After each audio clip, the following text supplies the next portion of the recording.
Bienvenidos, amados oyentes, a 777 veces en Jerusalén. Soy su anfitrión y continuamos nuestra inmersión profunda en los grandes temas teológicos que sostienen el universo bíblico en nuestro último episodio. Nos quitamos las sandalias ante la zarza ardiente para contemplar la Trinidad y los atributos de Dios. Vimos que Dios es autoexistente, inmutable y omnisciente. Hoy tomamos esos atributos y los aplicamos a la historia de nuestra salvación. Entramos en el terreno más profundo, misterioso y a menudo más controvertido de la teología. Hoy exploramos la doctrina de la predestinación y la soberanía divina para muchos. Estas palabras generan miedo o confusión. ¿Somos robots? ¿Tenemos libre albedrío? ¿Es Dios injusto? Pero para los autores de la Biblia, estas doctrinas no eran un problema matemático que resolver, sino una almohada donde descansar la cabeza. Eran la fuente suprema de consuelo y seguridad, parte 1 y la definición de la soberanía antes de hablar de predestinación. Debemos establecer la soberanía. La soberanía de Dios significa simplemente que Dios es Dios. Significa que Él es el Rey absoluto del universo y que Él hace todas las cosas según el designio de su voluntad.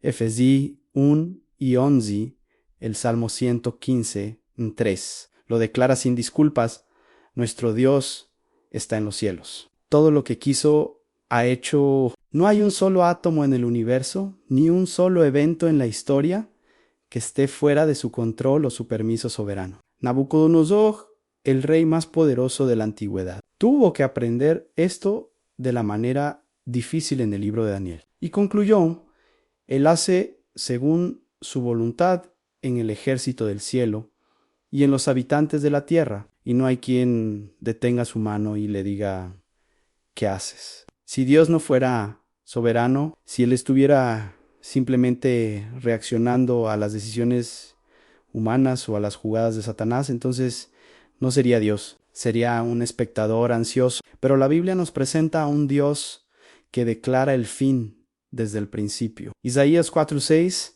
y 10 parte 2.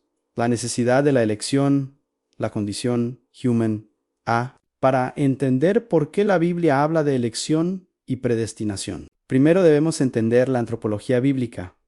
¿Quiénes somos nosotros? Si creemos que el ser humano está simplemente enfermo o herido por el pecado, pero que todavía tiene la capacidad moral neutral para elegir a Dios por sí mismo, entonces la predestinación parece innecesaria o injusta, pero la Biblia pinta un cuadro mucho más oscuro. Efesios 2:1 nos dice que estábamos muertos en nuestros delitos y pecados, no enfermos, no débiles a muertos. Un cadáver espiritual no puede elegir la vida. Un ciego no puede decidir ver a Jesús. Lo dijo claramente en Juan 6:44. A ninguno puede venir a mí si el Padre que me envió no le trajere. La palabra griega para traer, helkio, es la misma que se usa para arrastrar una red pesada. La incapacidad humana es total. Pablo dice en Romanos 8 que la mente carnal es enemistad contra Dios, porque no se sujeta a la ley de Dios, ni tampoco puede. Aquí es donde la elección soberana se convierte en una doctrina de gracia indispensable. Si Dios nos hubiera dejado a nuestro propio libre albedrío en nuestro estado caído, nadie se habría salvado, porque nadie hubiera elegido a Dios. Todos hubieran elegido su pecado, como Adán, por lo tanto, para que alguien sea salvo, Dios tiene que tomar la iniciativa. La salvación no comienza con el sí del hombre, comenzó con el sí de Dios, parte 3. La doctrina de la predestinación, la palabra predestinación, proorizo, no es un invento de teólogos calvinistas. Es una palabra bíblica que aparece repetidamente en el Nuevo Testamento. Significa marcar el horizonte de antemano o decidir el destino previamente. El pasaje clásico es Efesios capítulo 1. Pablo comienza la carta con una explosión de alabanza, no por lo que nosotros hicimos, sino por lo que Dios hizo. Bendito sea el Dios, según nos escogió en Él antes de la fundación del mundo, habiéndonos predestinado para ser adoptados hijos suyos por medio de Jesucristo, según el puro afecto de su voluntad. Analicemos esto con reverencia.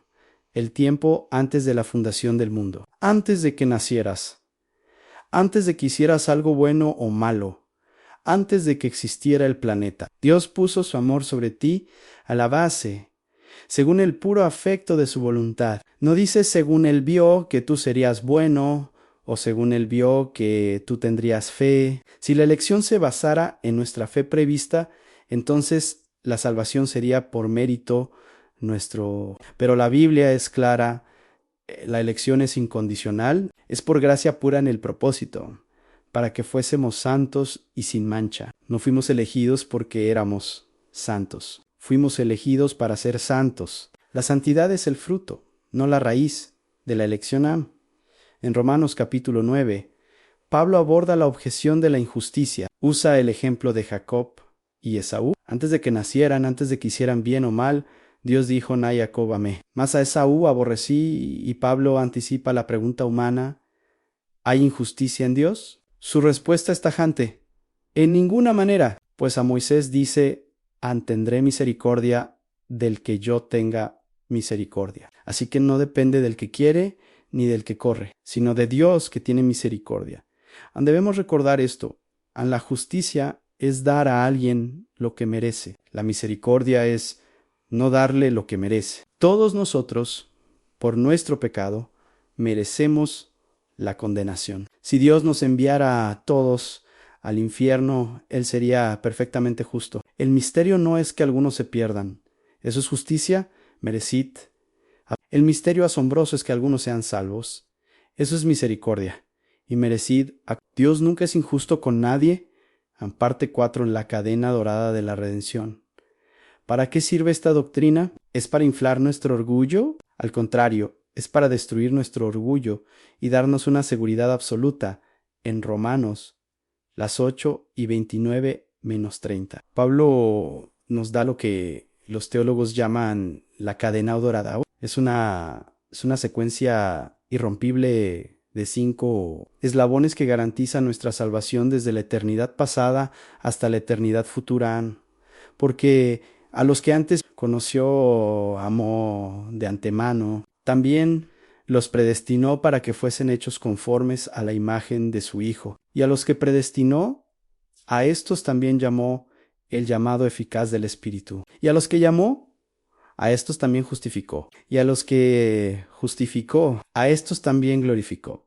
Fíjense que Pablo habla de la glorificación en tiempo pasado, como si ya hubiera ocurrido. ¿Por qué? Porque si Dios te predestinó, es tan seguro que serás glorificado como si ya estuvieras en el cielo. Ninguno se pierde en el camino. Dios no comienza una obra que no termina. Si nuestra salvación dependiera de nuestro libre albedrío, podríamos perderla mañana. Podríamos deselegir a Dios. Pero si nuestra salvación depende de la elección eterna y soberana de Dios, entonces estamos seguros porque los dones y el llamamiento de Dios son irrevocables. En parte 5. La responsabilidad humana y el misterio, aquí es donde surge la tensión. Si Dios es soberano y elige, ¿significa que somos robots? ¿Significa que nuestras decisiones no importan? ¿Significa que no necesitamos evangelizar? Absolutamente no. La Biblia enseña con la misma fuerza la soberanía de Dios y la responsabilidad humana. Nunca intenta reconciliarlas filosóficamente, simplemente las declara ambas como verdad. Son como dos líneas paralelas que se encuentran en el infinito trono de Dios en Jesús. Mismo las unió en una frase en Juan 6:37, parte divina en todo lo que el Padre me da, vendrá a mí. Elección soberana a parte humana y al que a mí viene, no le echo fuera. Responsabilidad humana en nosotros, no sabemos quiénes son los elegidos. No tenemos acceso al libro de la vida por. Lo tanto, nuestro mandato es predicar el Evangelio a toda criatura. El evangelismo es el medio que Dios ha ordenado para llamar a sus elegidos. Pablo soportaba todo por amor de los escogidos, para que ellos también obtuvieran la salvación. Saber que Dios tiene un pueblo garantiza que nuestro evangelismo no será en vano. Alguien responderá, además, la soberanía de Dios no anula nuestra culpa. Judas fue predestinado para su traición. Seomo profetizó la Escritura, pero Jesús dijo, «Ay de aquel hombre por quien el Hijo del Hombre es entregado». Pedro dijo en Hechos 2 que Jesús fue entregado por el determinado consejo y anticipado conocimiento de Dios, pero que los hombres inicuos lo mataron. La soberanía de Dios sobre el mal no excusa al malhechor honesto. Es el misterio de la concurrencia en Dios, obra su voluntad soberana a través de las decisiones voluntarias de agentes libres. José lo dijo mejor en Génesis 50, vosotros pensasteis mal contra mí, mas Dios lo encaminó a bien. Un solo evento, dos intenciones diferentes. La mala de los hermanos, la buena de Dios y la voluntad de Dios prevalece sin violar la voluntad humana. En conclusión, el consuelo de la soberanía. La doctrina de la predestinación y la soberanía no está diseñada para ser un debate frío, sino un refugio cálido. Significa que tu salvación no descansa sobre tus hombros frágiles, sino sobre los hombros omnipotentes de Dios. Significa que tu vida no es un accidente ni una serie de eventos al azar. Cada día fue escrito en su libro. Significa que el sufrimiento no es un error. Significa que Dios es digno de toda la gloria. Si tú te elegiste a ti mismo, mereces parte del crédito. Pero si Dios te eligió cuando estabas muerto, entonces solo a Dios sea la gloria. Terminamos con las palabras de Pablo en Romanos 11. Después de explicar esta profunda teología, él no termina con una conclusión lógica, sino con una adoración extática, profundidad de las riquezas de la sabiduría y de la ciencia de Dios. Cuán insondables son sus juicios e inescrutables sus caminos, porque de Él y por Él y para Él son todas las cosas. A Él sea la gloria por los siglos. Amén. Gracias por acompañarnos en 777 veces en Jerusalén, en que la gracia soberana de Dios los sostenga. Hasta la próxima.